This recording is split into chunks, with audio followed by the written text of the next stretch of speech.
So let's continue our look at tips that have to do with apps. So the main hub for getting new apps, of course, is the App Store. If you go into there, there's a section called Updates. And one thing that a lot of users ignore is all the notes that are there for app updates. So you can see here for each app update you can see what has been changed.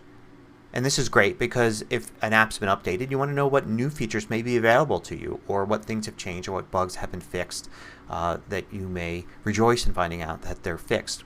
You can also go in System Preferences and there's an App Store section here and you can select how apps are downloaded. You can have it automatically install app updates, download them in the background, that kind of thing. It's definitely within your interest to have all these do everything automatic because you want to have the most secure environment, and part of security is making sure all your apps are updated. Now in the App Store app you can go to Purchase and see which apps you have purchased. So let me sign in here. And now that I'm signed in I can see the apps I've purchased under this account, and I can notice how two of them here say install, and that's because I have uninstalled them through Launchpad.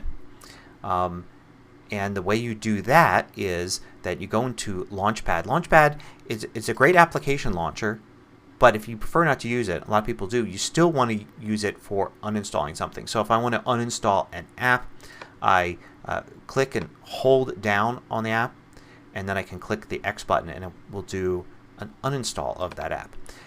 So in this case I've got two apps here that I've uninstalled and I can reinstall them.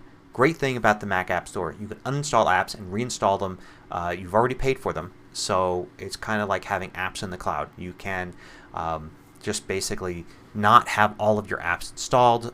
If you have a desktop and a laptop you may want to have all your apps installed on the desktop but only a few on the laptop, and then every once in a while you may want to install one, and this is the way to do it. But what I came here to show you, and the real tip is, if there's an app here that you just don't want to see anymore, you want to kind of hide the purchase, you can Control click and you select it and you get Hide Purchase, and it will hide it from the list. It's like you never purchased it before. Of course you have, the record's still there, but you won't see it there in the list anymore. And then you can, if you want to get it back, then the way to do it is go to Store and then you go to View My Account, and this will bring this up here, and there is the ability in here under Hidden Items to manage, and you can unhide a hidden item. So that's how you undo something once you've hidden it. Now I showed you Launchpad. Launchpad is great, but if you've got a lot of apps, you have a lot of pages that you can scroll through here. You can create folders the same way you do in iOS if you're familiar with that. So you can drag and drop one onto another and it creates a folder. You can name that folder.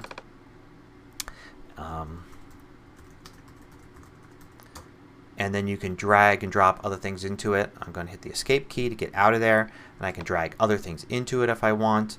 I could drag things out of it as well, like that. So you have the ability to create folders, which will help you organize things here. Also, just searching is also a great thing for speeding up launching. Say I want to launch with the calculator app. Well, where is it? There's all these different screens here.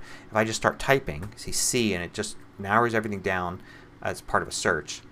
CAL and C, and now I'm there. Now I don't even have to click on it. I can hit return because it's the selected item. Notice when I was at CAL there were two items that were selected.